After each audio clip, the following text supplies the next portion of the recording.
stay in one piece? And how do they put that amount of power down onto the ground without destroying the tyres in an instant? This is the amazing engineering behind the Top Fuel Dragsters. If you ever wonder why Top Fuel is so called, it's because of what's used to power these engines. A mix of 90% nitromethane and 10% methanol. And that's what gives these vehicles their huge amount of power. The acceleration they achieve at launch is in the order of 5 Gs for the driver.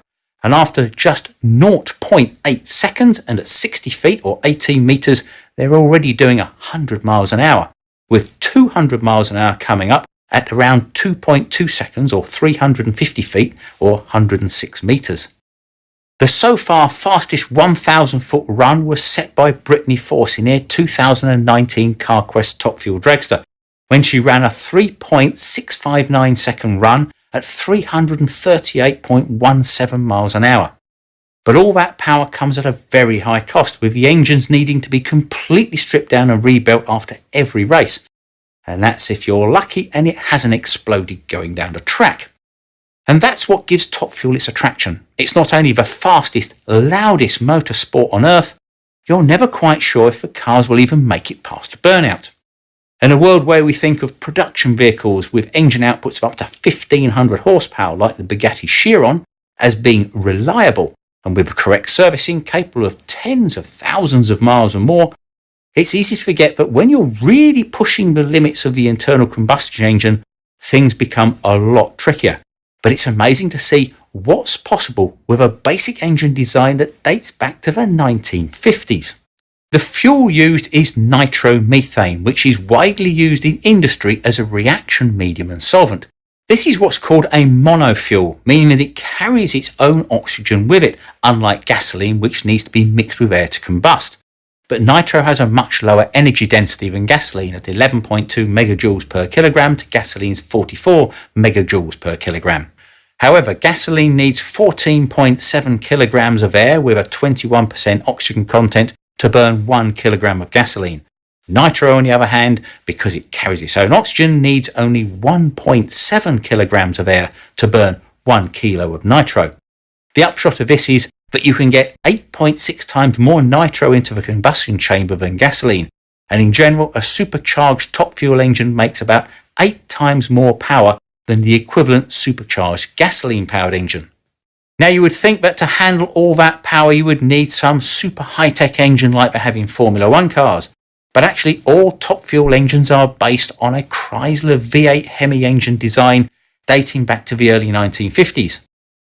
Their size is limited to 500 cubic inch or 8.2 litres, and they have a pushrod operated 2-valve cross-flow head driven from a single centrally mounted camshaft, a far cry from modern 5-valve double overhead cam engines or even computer-controlled pneumatic valves in the latest race engines.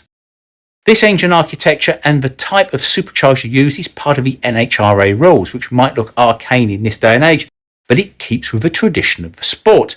It also keeps a more level playing field and the cost down, with a typical complete top fuel engine including fueling and supercharger running at about $100,000.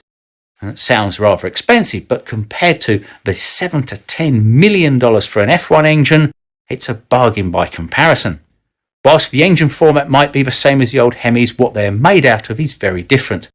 The engine block is machined from a solid piece of aluminium, as are the cylinder heads, but there are no water cooling jackets in these engines. The fuel itself provides the cooling for the valves and the pistons, and don't forget, they only run at full power for less than 5 seconds on a run.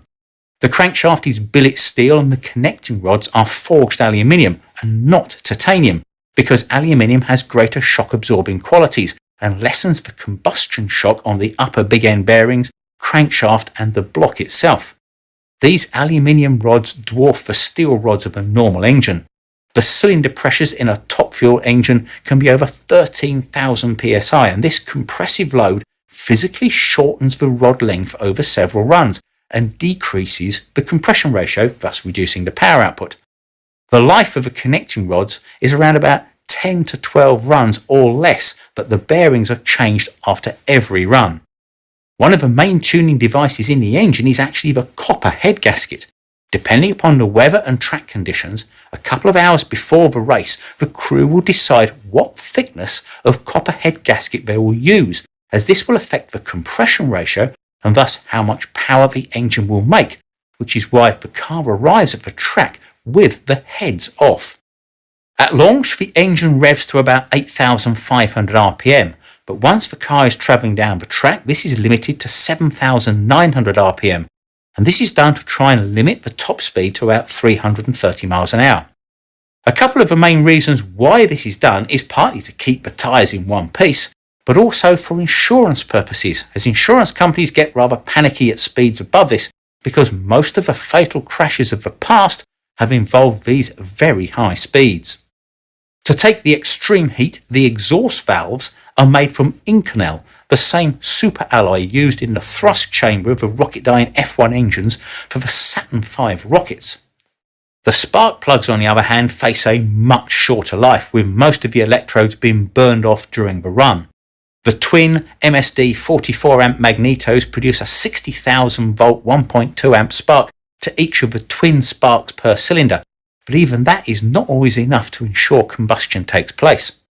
The nitro fuel is pumped in via 34 injectors, 16 in the heads, 8 in the intake manifold and 10 in the blower hat at 500 psi from a 17-gallon fuel tank at the front of the vehicle via a 2.5 inch or 63mm pipe to the 100-gallon or 378 litre per minute rated fuel pump.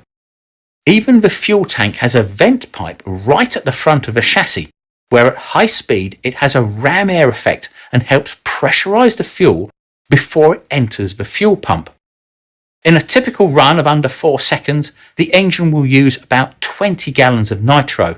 That's 5.5 gallons or 20 litres per second. A 50-gallon or 190-litre drum of nitro costs about $1,000. All of this is then forced into the engine at a pressure of 65 psi by the 1471 Roots type supercharger. These were originally developed for diesel truck engines, but they are now the mandated supercharger type for top fuel. The twisted lobe design requires about 800 horsepower to drive them at full speed, and via a very large Kevlar toothed belt from the crank, and they also have to be covered with a Kevlar blanket to protect against shrapnel, as blower explosions are not uncommon if there is a dropped valve and a backfire into the supercharger. The charge in the combustion chamber is actually so dense that these engines run a very fine line between hydraulicking the cylinder on liquid fuel and the combustion of gas.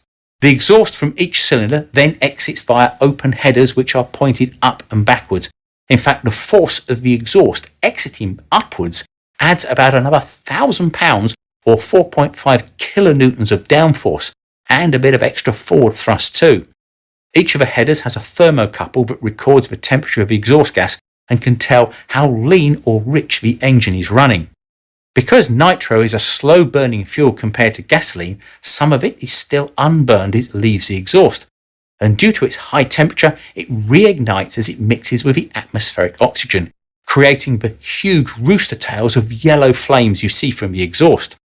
Some top fuel engines run a very rich mixture to help cool the valves and pistons and lessen the detonation. As this very rich air nitro mix combusts, it breaks down into hydrogen and carbon monoxide, which leaves via the exhaust.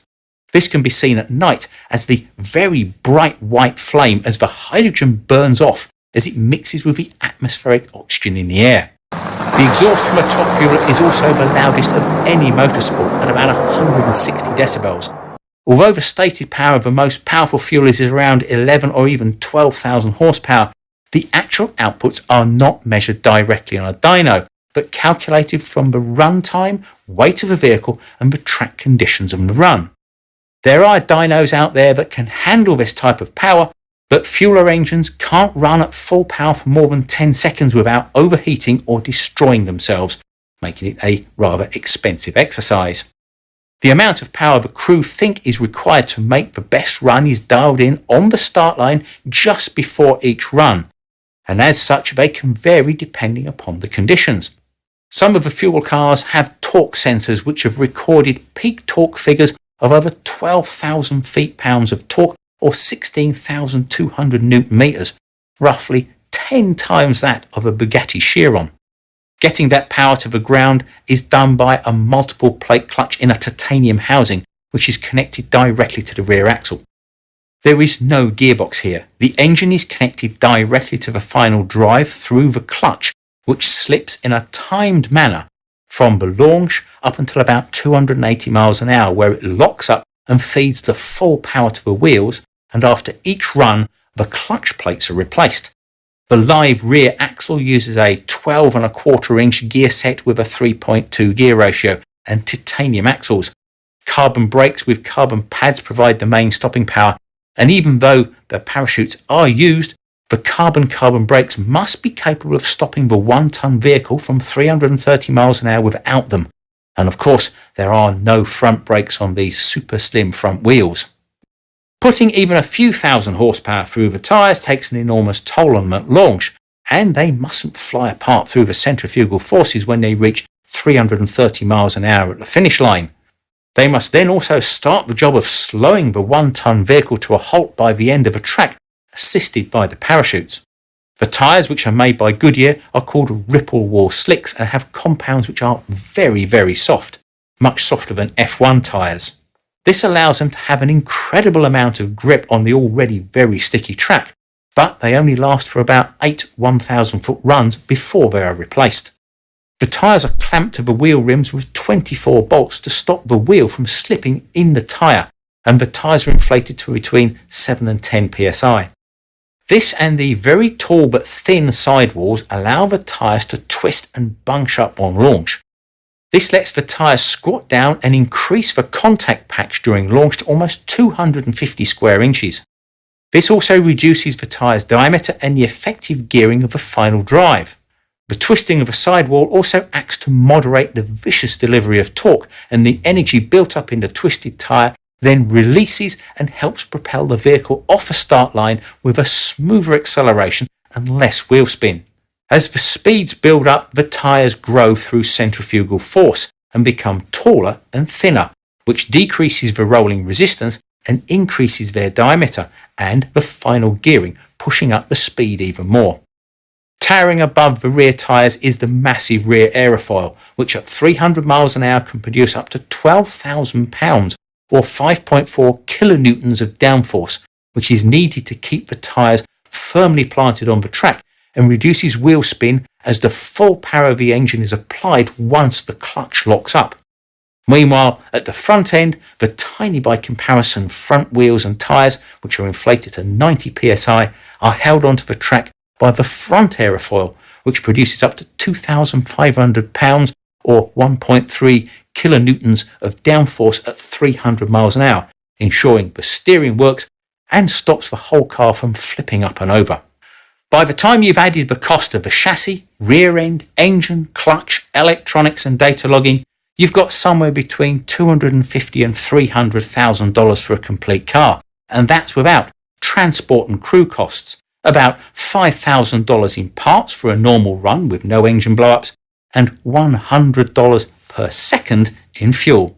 This sport is certainly not cheap, but it's probably the biggest thrill any adrenaline junkie can have this side of a rocket launch, and it's still a bargain compared to Formula One. As the driver of a top fuel car, you are putting your life in the hands of the engineers that made the parts and the mechanics that fitted them. So it's good to know that they know what they're doing and understand all the technical aspects of one of the most fearsome of all racing vehicles.